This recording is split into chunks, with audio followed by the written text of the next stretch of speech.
akumva ko niba adafite amafaranga nta wamukunda, atazanye amafaranga ko meza nta wamwubaha, natabereka amafaranga ntago muri umuha agaciro. Hari abantu nzi bagira umushiha kubera ko nta mafaranga bafite.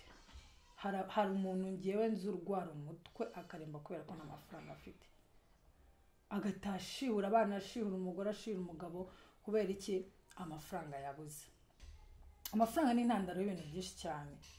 Ushaka kubona umukobwa ukamukunda ariko kuko ikofi yawe itamwipevera, ntube watekereza no kumwegera bitewe no kubona ko ikofi yawe ugasanga ubuze umuntu wakundaga kubera iki? Amafaranga.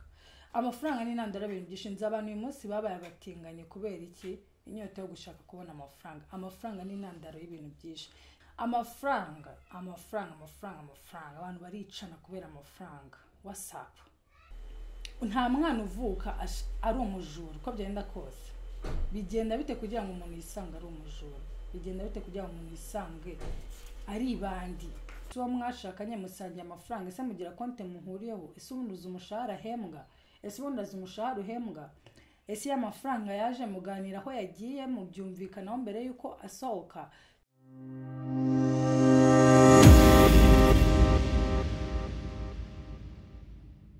Mwiriwe muraho neza, iminsi myinshi nagarutse. Uyu munsi tugiye kuganira ku mafaranga. Ubukaro bw'intagwira niko Jay Polly yavuze. Mu bintu twasanze ku isi bidutunze kandi tuzasiga ku isi n'amafaranga arimo.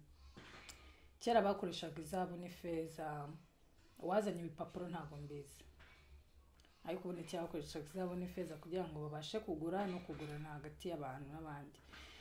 Wazanye impapuro agasanya kuzishyiraho imibare ntabwo mbizi, ariko wenda ibyo nabyo tuzagira igihe cyabyo tubivugeho.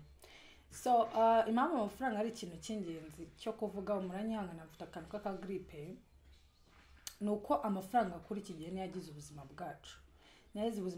Ntabwo nzi nimba amafaranga ari yagize ubuzima bwacu cyangwa ari telefone, sinzi ikiruta ikindi. Wowe kuri ubona ari iki kiruta ikindi? Ariko ngiye kuri njye mbona amafaranga ari cyo kintu cy'ingenzi cyane kurusha ibindi. Hari abantu nzi bagira umushiha kubera ko nta mafaranga bafite. Hari umuntu ngewe nzi urwara umutwe akaremba kubera ko nta mafaranga afite, agatashihura abana, ashihura umugore, ashihura umugabo kubera iki? Amafaranga yabuze. Kubera iki bamwe bashimishwa na makeya, abantu ugasanga afite menshi ariko nta nubwo nayamushimishije? Kubera iki hari abantu bakora cyane ukabona amafaranga yanze kugwira, ukabona hari n'abandi bakora cyane ukabona aragwira, cyangwa se ntibanakore cyane ariko ukabona aragwira mu buryo bworoshye? Kubera iki? Amafaranga ni intandaro y'ibintu byinshi. Amafaranga ni intandaro yo gutandukana kw'abashakanye. Amafaranga ni intandaro y'urwango hagati y'inshuti. Hari inshuti zitandukana kubera amafaranga. Amafaranga, hari abantu bajya mu bapfumu kurogana kubera amafaranga. Amafaranga ni intandaro y'ibintu byinshi cyane. Ushaka kubona umukobwa ukamukunda ariko kuko ikofi yawe itamwipevera, ntube watekereza no kumwegera bitewe no kubona ko ikofi yawe ugasanga ubuze umuntu wakundaga kubera iki? Amafaranga. Amafaranga ni intandaro y'ibintu byinshi. Nzi abantu uyu munsi babaye abatinganye kubera iki? Inyota yo gushaka kubona amafaranga. Amafaranga ni intandaro y'ibintu byinshi.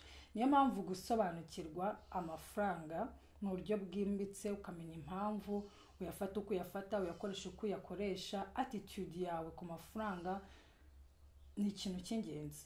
Kandi nibyo nshaka ko twiga, nk'uko mubizi, nk'uko nayo babwiye kuri YouTube channel, ni isoko y'ubwenge bw'ibintu byose.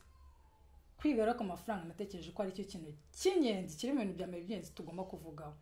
Amafaranga. Abantu baricana kubera amafaranga. WhatsApp. Kwifuza, isoni, ikimwaro, ubwo bugira iyo wafashe ideni muri banki kugira ngo utangire business, muri group wenda bakitanga wenda gutwerera umuntu, ukitanga menshi kubera ko bitewe no kwenda bakuzi na expectations bagufite bw'abatu umuntu nkanye ntago nakitanga amafaranga ari hasi y'ibihumbi 200 kandi wenda nawe ntayifite, wifite ibibazo byawe uri gustragolinga, cyangwa se ko wenda ntayifite ukitanga make bikagutera isoni. Amafaranga ni intandaro y'ibintu byinshi cyane. Aho bigeze none abantu bari gukora ibintu bimeze nk'ibyo basazi kubera iki? Amafaranga. So muri iyi episode kugira ngo dusobanukirwe imyitwarire yacu hafi y'amafaranga nk'uko bisanzwe, nk'uko nabibasezeranyije tuzadukoresha ibitabo. Iki nicyo gitabo tuzakoresha, bacyita Money on Your Mind. Money on Your Mind, ngira ngo urakibona. Money on Your Mind mu Kinyarwanda ni nko kuvuga ngo amafaranga mu bwenge bwawe, cyangwa se uri gutekereza ku mafaranga, cyangwa se amafaranga mu mutwe wawe. I don't know, ntabwo nzi ukuntu nabisobanura, ariko ni uburyo utekerezamo amafaranga, uburyo uyafatamo. Akenshi imyanzuro ufata ku mafaranga ifite aho ihuriye n'uburyo ubwonko bwawe bukoramo, ifite aho ihuriye n'uburyo watojwe gufata amafaranga, ifite aho ihuriye n'aho wavuye, n'uko warezwe, n'abagukujije, n'uko bakureze. Niyo mpamvu imyanzuro myinshi dufata mu buzima ibiri hafi y'amafaranga, kandi uko iyo myanzuro uko uyifata bifite aho bihuriye na consciousness yawe, cyangwa se n'ubwonko bwawe n'uko uyatekerezaho. You understand? So dutangira, ndashaka kubanyura mu ngingo z'incamake tuzagenda tuvugaho, cyangwa se topics zigize kino gitabo. Nzisoma mu Cyongereza, nzisobanura mu Kinyarwanda. So twinjira muri iki gitabo tudatinze, topic ya mbere iravuga ngo how past experiences influence our relationship with money. Aho twavuye, uko twabayeho, aho twakuriye n'abadukujije, n'ibyo twaciyemo kera dukora biremo umubano wacu n'amafaranga. Nuvuga ngo bitewe n'abagukujije n'aho wakuriye bishakurema umubano wawe n'amafaranga. Bivuze ngo uko uyafata, uko uyakoresha, imyanzuro ufata, n'ibyo ufata umwanzuro wo kugura, byose bifite aho bihuriye n'aho waturutse n'uko warezwe. Isn't this so interesting? It is. I really think it is. Ntabwo nigeze ntekereza ko past yanjye cyangwa se ahahisange ashaka kugira icyo ahuriraho n'amafaranga cyangwa se n'uburyo nyakoreshamo, ariko surprisingly niyo topic ya mbere tuzaganiraho. Topic ya kabiri iravuga ngo overspending and its many drivers. Overspending ni ugusesagura amafaranga. Dufite abantu hano hanze basesagura amafaranga, iyo ntago ari inkuru nshyashya. Kuki hari abantu basesagura amafaranga? Bibwirana by'impamvu, kandi burya impamvu ziri ahantu mu mutima wawe byihishe yo utazi. So ibyo byose tuzabivumbura, tubivumbure, tumenye impamvu umuntu ashaka gusesagura amafaranga, ariko atore ko ashaka gusesagura amafaranga ahubwo afite ikindi kibazo kiri underneath, cyihishe mu mutima we cyangwa se mu mutwe we atazi. So niba rero wize akantu ko gusesagura amafaranga, iyi topic ntuzayicikwe. So ingingo ya gatatu tuzaganiraho yitwa greed, when money is never enough. Topic ya gatatu tuzavuga ku bugugu. Hari abantu bagira ubugugu. Oh my god. My dear, umuntu akaba afite amafaranga ameze neza ariko agira ubugugu bumwe bwamurenze, no kuguha igihombo akabanza kwiciragura kandi ari umumiliyoneri. So tuzamenya impamvu, tuzasobanukirwa impamvu hari abantu bagira ubugugu, kabona nta kintu kimuvaho kabisa kandi afite. So nabyo bafite impamvu.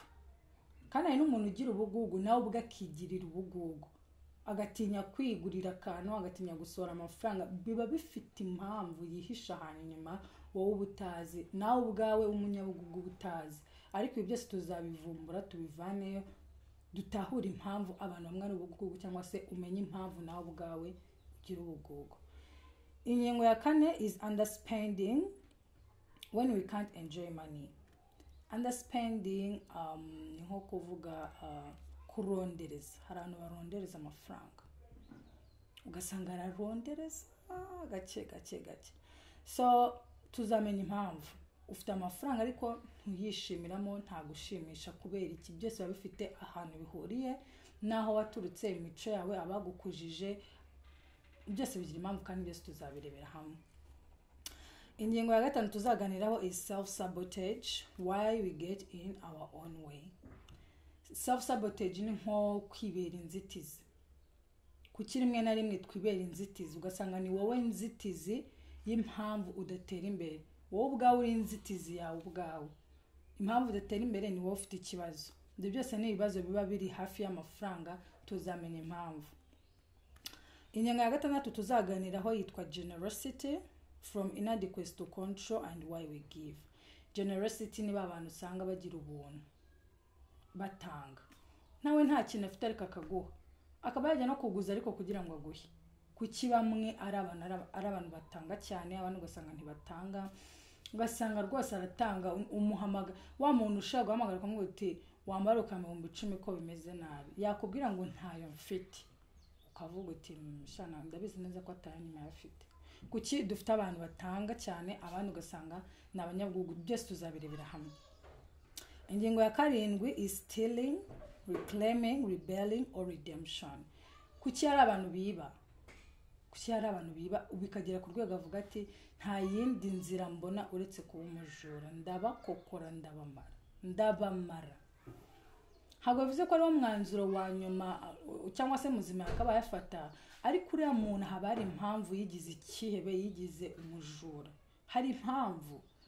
Wowe ushaka kutabibona nk'impamvu iri valide, ariko ushaka umuganizwa mu se byatangiye bite, byavuye kuki wafashe umwanzuro wo kugira gute wo kwiba. Muranyihanganira, hanze hari imodoka iri kugenda kandi urusaku ruri kwinjiramo. I don't have control of that, I'm so sorry, but yeah, nta mwana uvuka ari umujura. Uko byenda kose bigenda bite kugira ngo umuntu yisange ari umujura, bigenda bite kugira ngo umuntu yisange ari bandi, bigenda bite. So topic ya 8 tuzaganiraho ni control, a quest for power or closeness. Control, hari abantu bakoresha amafaranga kugira ngo bumve ko bamataringa, bumve ko bakomeye. Ugasanga mu mafaranga ntihasanga ubuhungiro, akumva ko niba adafite amafaranga nta wamukunda, atazanye amafaranga ko meza nta wamwubaha, natabereka amafaranga ntago muri umuha agaciro. A quest for power or closeness, kumva ari bwo buhungiro bwawe, amafaranga ari zo mbaraga zawe. Yaba atafite akabura burundu ntuzigera unamubona, yayabona akaboneka.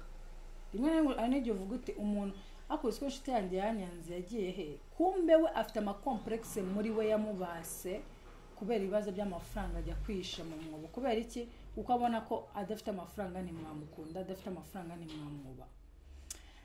Ingingo ya 9 ni money secrets. Money secrets, amafaranga. Of course amabanga y'amafaranga ni menshi, amabanga y'amafaranga ni ingingo ya 9 tuzaganiraho.